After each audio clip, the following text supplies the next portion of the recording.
Pogo here, and welcome to the next episode of JavaScript and jQuery. In this episode, we're going to talk about showing and hiding different elements on your page. So I have set up right here a sample page, very simple. You have this border right here, and it says, "This is my content. I hope you enjoy it." So very, very simple sample page. But what we're going to do is we're going to take this element, this div here with the border, and we can do different things as far as showing and hiding it.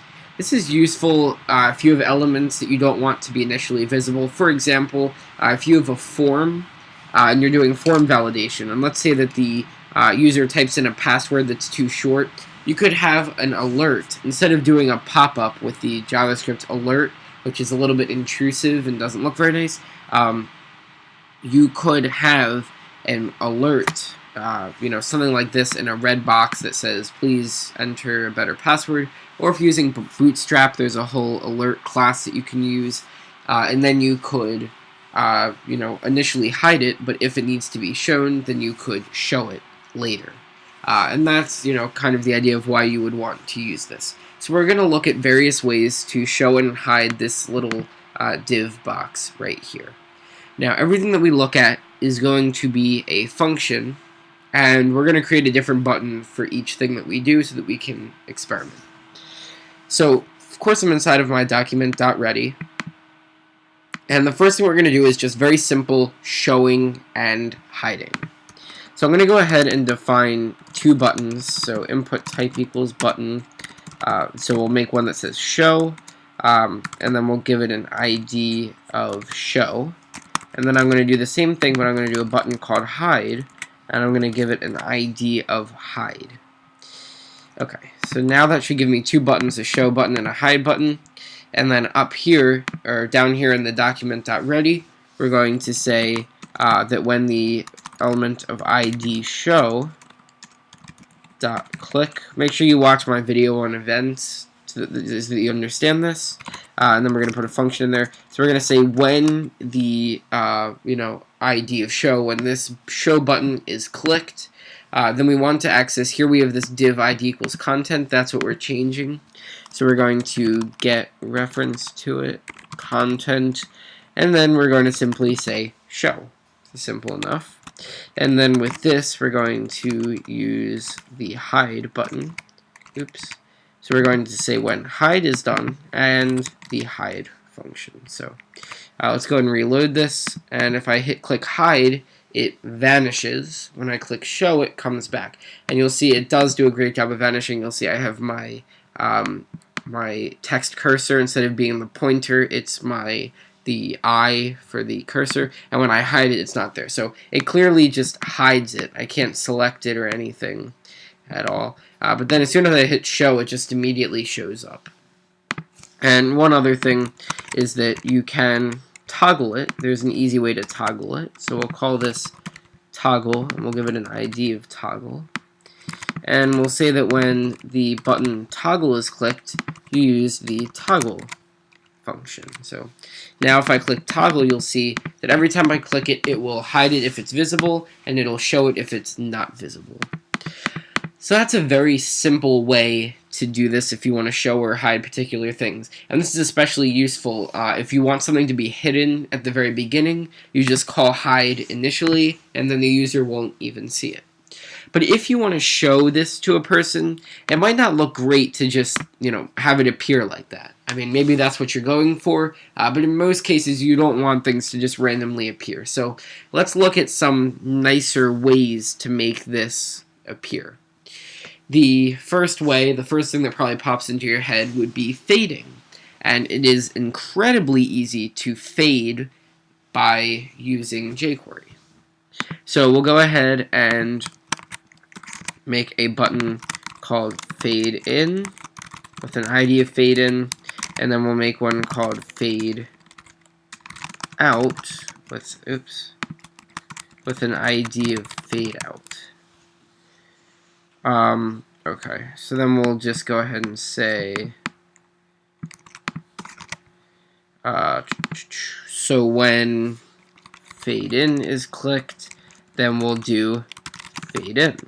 And when fade out is clicked, we will do fade out. Really simple. So let's try that. Hit fade out and it fades. You can see that it clearly does fade. So let's say that it's initially visible, it's initially hidden, then I click fade in. You'll see that it fades in slowly from nothing. And that generally would look a little bit better than showing. So that's good for like an alert. If you have some kind of an alert, if they do something wrong in a form, or if you want to have some kind of an unintrusive pop-up, then you could have something fade in like that. And that generally would look nicer than just showing it out of nothing. So that is pretty cool. The last thing, not the last thing, but well, the last effect that we're going to look at is sliding. This is good for if you have, you know, a list of different items and then clicking on different categories. And then if you click on a specific category, then the information about that category would slide down. And I'll show you what that looks like. So again, we're going to do two buttons called slide up and slide down. And we'll call this slide. Also, I should probably use a capital I there. Fade in. And then we'll call this one slide up and slide down. And then we'll just go ahead and take a look at these. Oops. Slide up and slide down. And of course it's just slide up and slide down. So it really is this simple. Let's take a look at how this looks. So we'll start off by initially hiding it. And if I click slide down, you'll see that it starts up at the top and then it slides down. And again, that makes sense. If I had some sort of a title and then I want to slide it down, then it would come down with all the information right below the title. And when I'm finished, I slide up and it just goes right back up. It collapses going up. So that's another nice thing to do. You could, you know, combine them, slide down, fade out, fade in, slide up, you know, toggle, whatever. You can combine these in any way. And when it's visible, you can use anything that would make it invisible, like sliding up, fading out, or hiding. When it's visible, you can use anything that would make it invisible, and you can combine these together if you want. So those are the effects that you can use, 3 distinct effects: showing and hiding, fading, and sliding. I don't think that rhymed. And then we're going to take a look at just 2 other quick little concepts. You can actually adjust the speed of the of all of these different things. Obviously, show, hide, and toggle you really can't because, you know, they just show up and hide immediately. But something like fading and sliding, you can change how fast you want it to be. So we'll take a look at fading. So if I go ahead and do fade in, I can supply a string that would say slow or fast. So let's say that I make my fade in slow. So I'm going to do fade in, and it's a little bit slower. If I make it fast, and then I reload, so we'll hide it, and the fade in is a lot faster. So you can do that. You can also supply an integer with how fast you want it to be. If I had to take a wild guess, I'd say it would be in milliseconds, but I'm not 100% sure. We'll just take a look. Let's try something small like 20. Okay, so 20 would actually be really fast. The longer you do, let's try 2,000, which, if I'm not mistaken, would probably be 2 seconds. Yeah, that seems about right. So this seems like it would be in milliseconds. So 1,000 would be equal to 1 second. So if I were to do something like 5,000, so then I do fade in, and you'll see that it fades in really slowly. And that can be, you know, something pretty helpful. If you want a really slow fade or sliding, this also applies to sliding. So I'll just apply that to slide down really quickly. And you'll see I go to fade in. And there we go. And then I do slide down, and you'll see that it slides down very slowly. So that is another way to take control of this. You can pass it slow, fast, or an amount of milliseconds of how fast you want it to go. And that's how that works. 2 more really quick things. I'm going to make one more button. You can actually, oops. you can actually stop actions that are happening, you can stop things mid-action. So, for example, if I press the stop button, then I can just call the stop function on content. So, for example, if I start fading it in and it's slow, I just hit stop, and you'll notice that it's now frozen in mid-fade. So it's, semi-transparent. And I can click fade in to finish it. Again, I stopped it a little bit early, and then I can click fade in, and then it will, finish. It'll fade in completely.